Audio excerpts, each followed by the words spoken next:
Hello everyone, today I'm working on this GP35. It's an Atlas made by Kato and I got lucky there. It's in real good shape.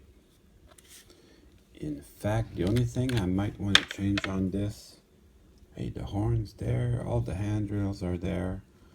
The only thing I might want to change on this is somebody painted the handrails and I'm gonna want them not painted because this will match my other units better. I used to weather my trains because I bought them new. Now that I buy them used, I want them to look new. So that looks like it's gonna be a good runner right out of the box. Let's go find out. It's pretty tough to get anything cheap anymore on eBay. And in a way it helps me out. I just sold a bunch of stuff on my website. Oh, it's a good runner and quiet too. Look at that. Well, that was definitely a good purchase. I for sure got lucky there. So yes, it's hard to get anything cheap anymore, and it helps me out with my website because I sold 2 engines Saturday.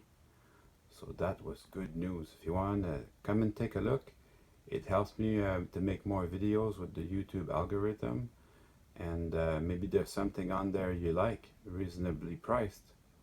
So check it out. It's watchtrainsnow.com. So this is the true Brunswick green. A lot of my Pennsylvania engines I just painted black. You can see it's Brunswick green where the paint is very thin under. Hey, somebody converted it to micro trains. That's really neat. They put a little bit extra paint here, so I'm gonna try and clean this up as best as I can. The real engine would have had the handrails painted yellow, the safety rails anyway, and the steps would have been painted yellow. To remove the shell on these, I used the box method. You know, a subscriber mentioned to me that I should do ASMR because my voice is relaxing. So that's really neat. That's why I limited the knocking from the shell removal there. Do a little bit. It was the shell was in there good though. Actually, I'm not gonna work on the drive too much right now. Hey, everything's complete, you know. I have a couple of engines that are missing the front window, so this one still has it. These do have a tendency to pop out, but that's no big deal. I'm real glad to have that. So I'm gonna work on the shell before I work on the drive. What I'm gonna do is I'm gonna wash everything, but I'm gonna start by splitting the shell because I want to remove this yellow paint on the safety rails. So that is accomplished by finding my favorite screwdriver, and then you push on these little tabs to separate the shell, and then the windows also have a little tab there. So I always start from the back, and that gives me a little bit of leverage to pop the windows out. We'll see if these want to go. Yeah, they kind of do. So you have to pop the windows out. And the Kato engines, I'll tell you what, even though these are 30-ish years old, the plastic is still very movable. Don't forget your handrails. You don't really want to break them. I've repaired handrails before, but if you can keep them original, that is the best. So you just pry under the second step. Oh, these are. Somebody spent a lot of time converting these to micro trains. I might have to take the little screw out, at least partially. So I just took the screw out partially. I just glue them in, honestly. I am not that patient to drill and tap all that stuff. There, you heard me say it. I am not that patient. So I have, everybody's got their limitations. It's good that you know that. You know?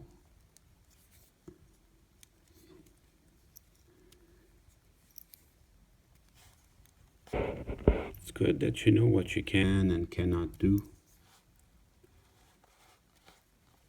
But drilling and tapping that, I just glue them together. So there's a little bit of yellow paint on here. I'm gonna see, because I don't want to mess with the bronzer green, the original paint. I'm gonna see if I can just rub it out with my nails. That would be good. Yeah, that paint is stuck in there good. So what I'm gonna do is I'm gonna make some bronzer green. How I do it, I have some cheap acrylic paint, the Walmart kind.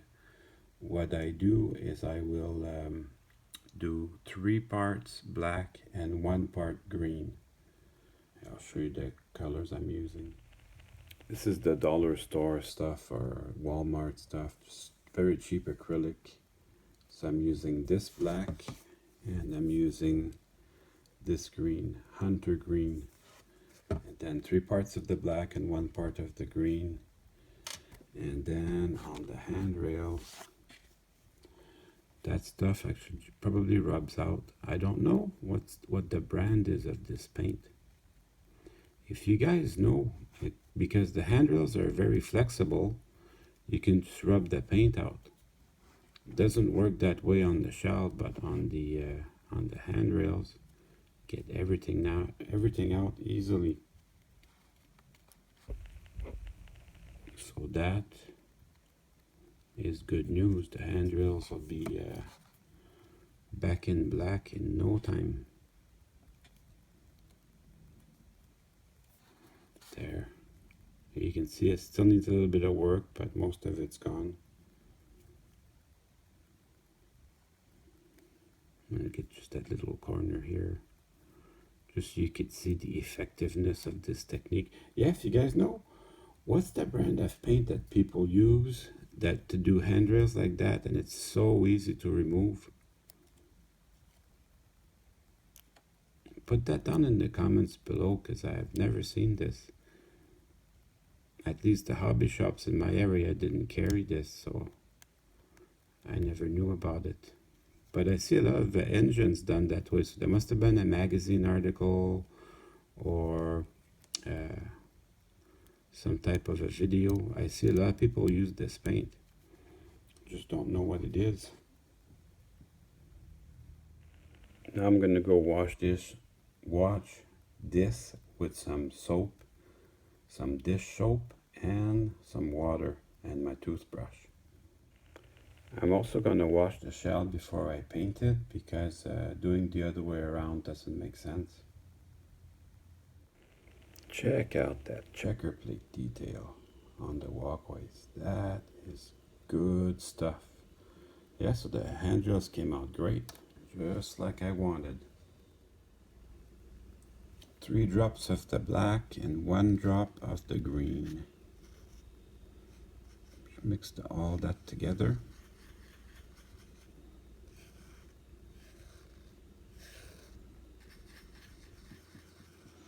And when it's dry, it's quite a bit convincing.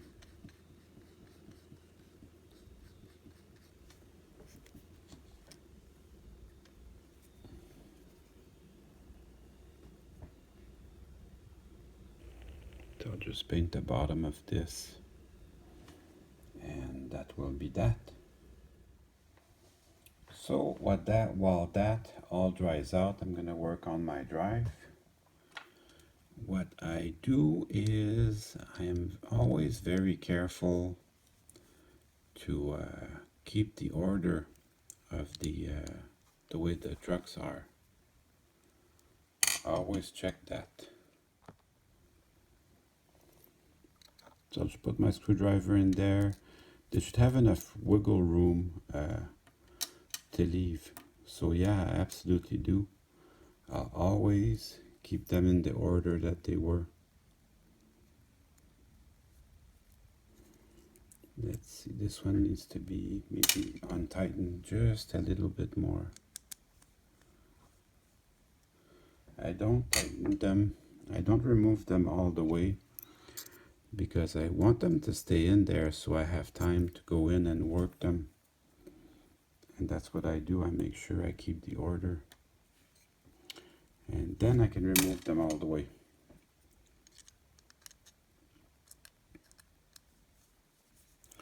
So as you see, I always keep my parts in order as I take them apart.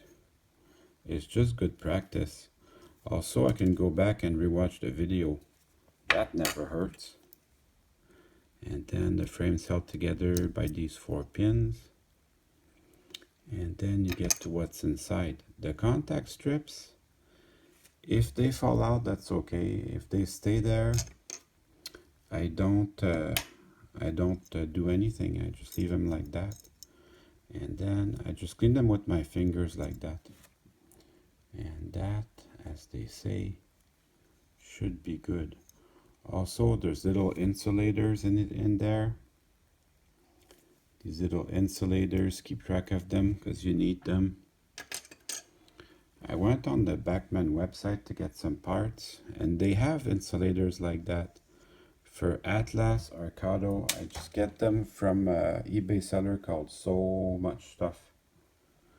So these, they look a little bit dark, but you know what? Because of how nice this ran, I'm not going to make too many changes. Just going to give him a drop of oil just to say that I did something. And that's it. 1 drop. That's all you need.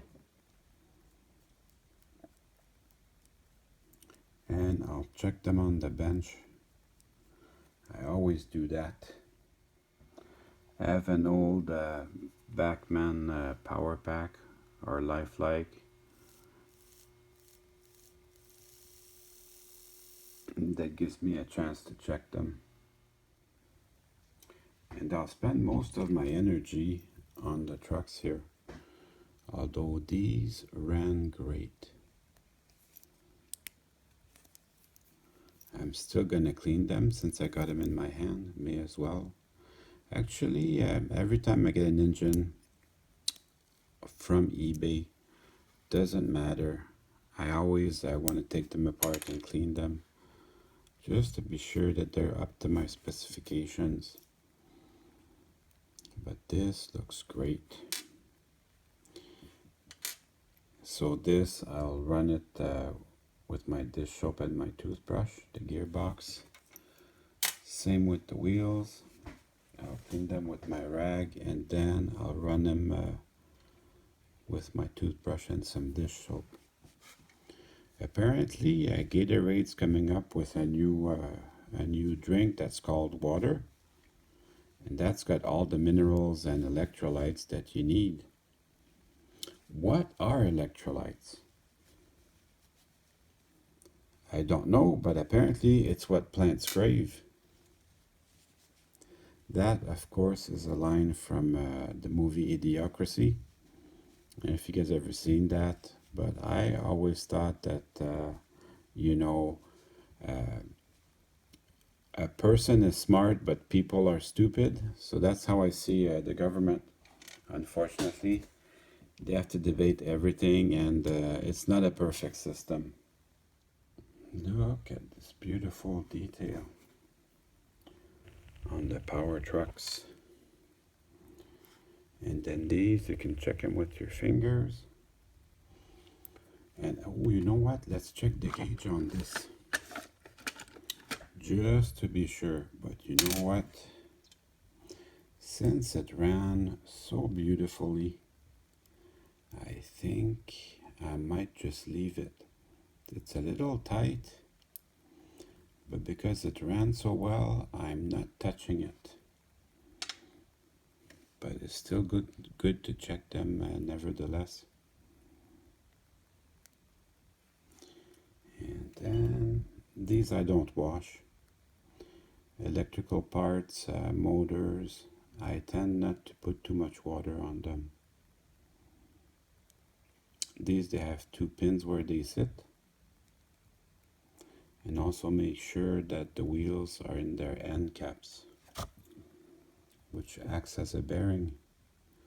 I don't know if you've ever taken apart, let's say, a HO scale RS3, but the contact strip on the RS3 HO scale actually act as a bearing, and these also act as a bearing. So that is a good design. Whoever came up with that, not only they had enthusiasm for trains, but they did a good job. So yeah, check it with your fingers, and then make sure that there's no rolling resistance.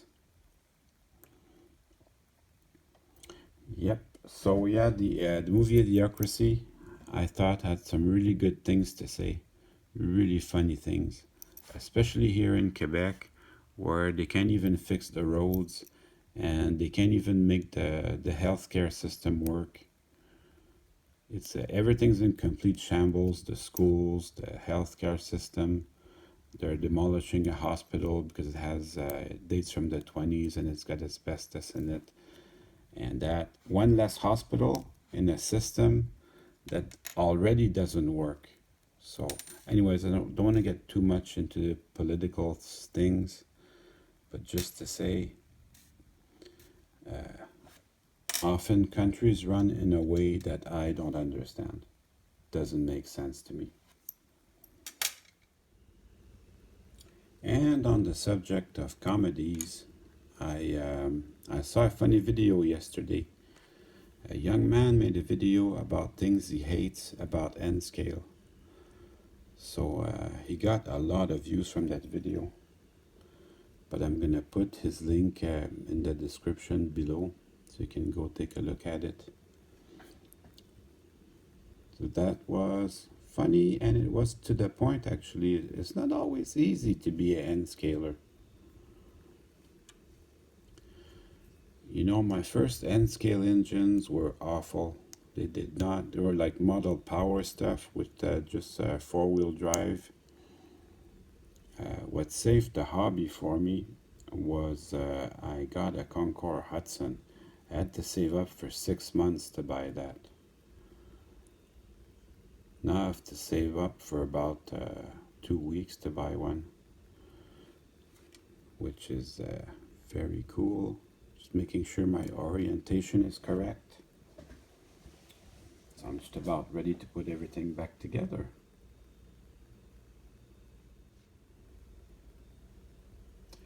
There wasn't that much needed to repair on this. Since I got it in my hands though, I think I'm going to put just a drop of oil next to the motor on the axle, just to say that I did something. And I'll do the same thing to the other side. Again, it's just to say that I did something. And that I will wiggle there's a little play on the shaft, so I'll wiggle that back and forth for a little bit, trying to spread out the oil. But that's pretty much it. So check that you have your 2 insulators, and it'll snap back. There's 4 little hooks there. It'll snap back on these hooks.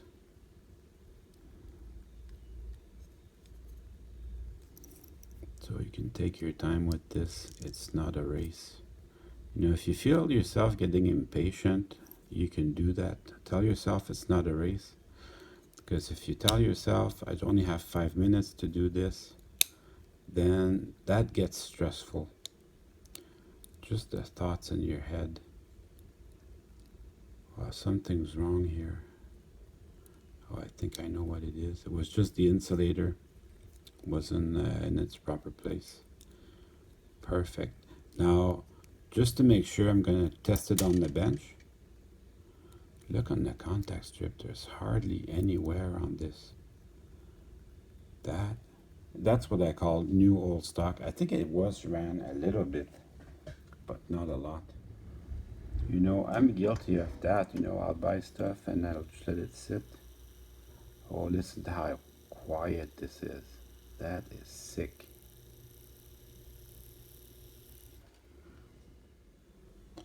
Then I'll just start this little guy.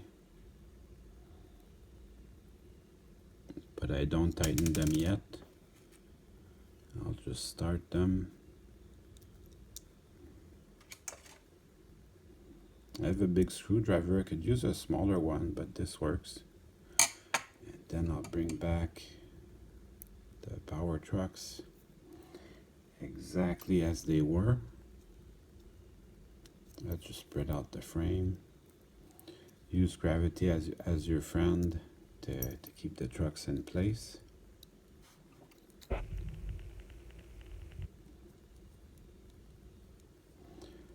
It's a good time to line up your contact strips. Make sure everything's touching.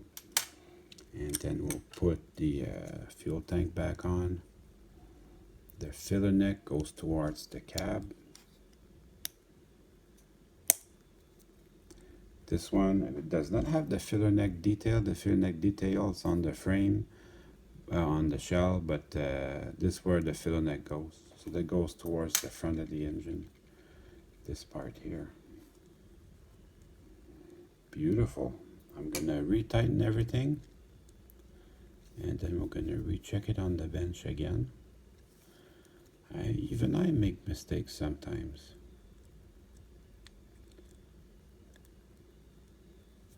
So by checking it on the bench gives me a chance. If I want to change something, all my tools are next to me.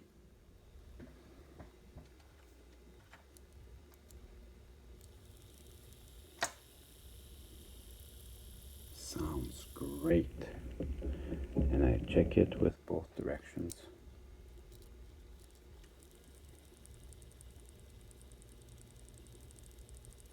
Awesome. Sometimes they make a little noise. So what I do then is,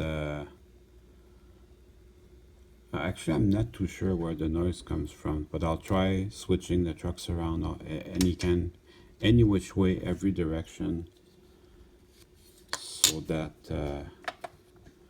if there's any way that I can help that, I will.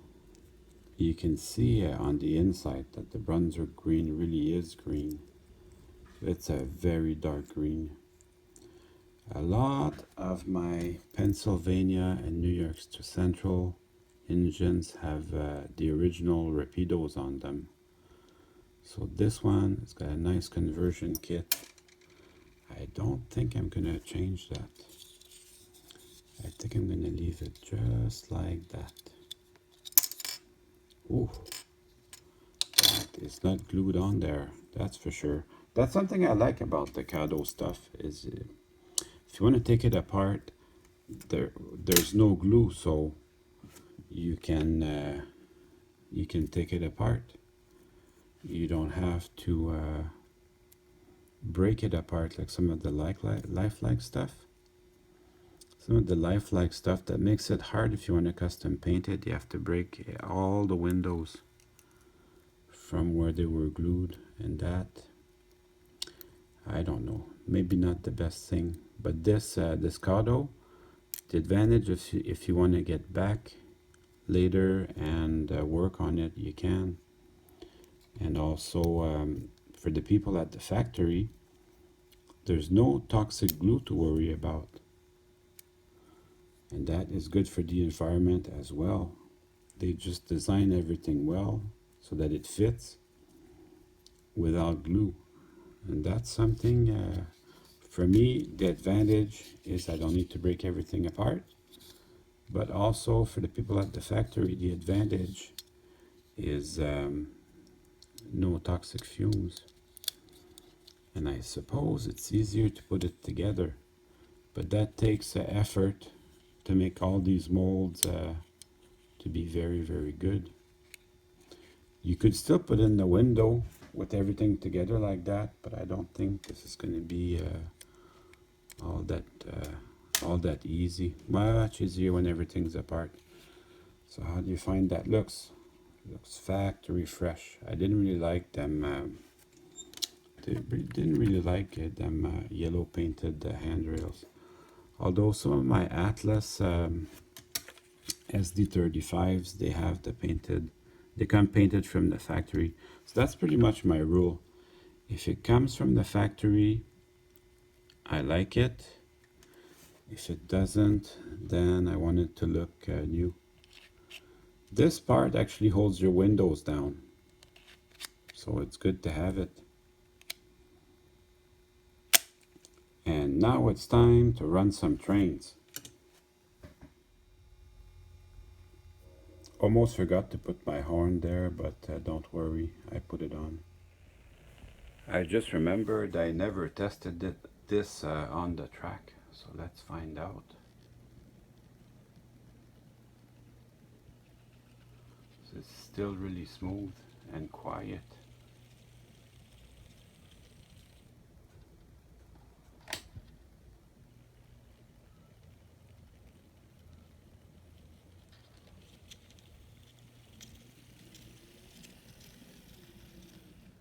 So that's definitely good.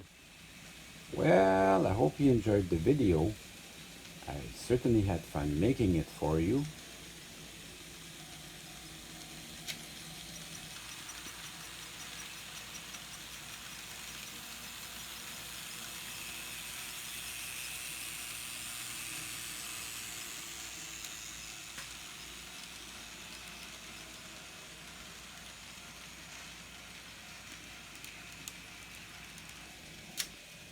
See you soon. For those of you who stuck with us till the end, I'm gonna read from one of my old magazines. This one is 101 Model Railroading Ideas, Winter 71. So cost $1 back then. And it was, I never heard of this magazine before. So Delta Magazines, never heard of them before.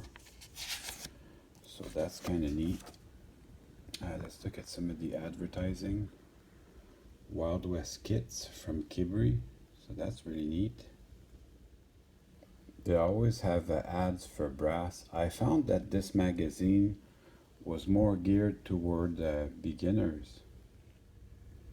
In fact, the first article is about starter sets. So they explain the beginner level starter sets.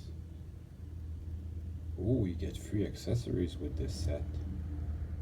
So this set, for example, there's an article on this engine further down the magazine. So that's Tyco. They were big back then. And then Lifelike, they had these 040s. Would you be satisfied running one of these engines? I guess we're pretty spoiled today. Oh, Concord. Concord was starting out. So the 636, the SD45, and you could get a 2882. I think these were River Rossi. Not 100% sure. There's a couple of layout tours, a couple of how-to sections. This guy would modify European engines to make them look more American, which is a good idea. There wasn't much choice back then for N-scale. Track plans. You can see this is really a beginner level. And then modular layouts. It's okay, you know, I have my Christmas layout is from a book called The Clear Track to N-Gauge Fun, which is more of a beginner level. They show you further down the book how to make that hill. It looks pretty good. Half-hour hill. This is the article on how to make that hill. So pretty easy. Apparently, this type of paper is a Lifelike product called sparkle paper.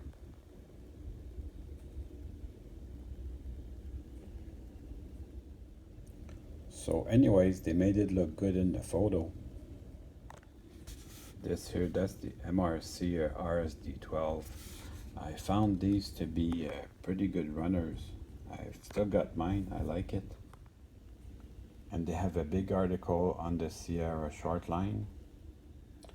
Just basically a lot of information about the short line. And here's your Tyco, the Tyco 460 with a lot of added details and a good paint job. It's a pretty decent looking locomotive. I'll say that guy did a good job. So other engines that the Sierra Railway may have had. Of course, they make some nice brass. Oh, and they had the 2662. That is nice. And then in the back is just more train sets. They don't really do any review, they just describe them. I think that is extra advertising. So everything's black and white except for the covers. The covers are color. I remember building these kits. These were a lot of fun. That was expensive for me at the time. Well, that's it for today. See you soon.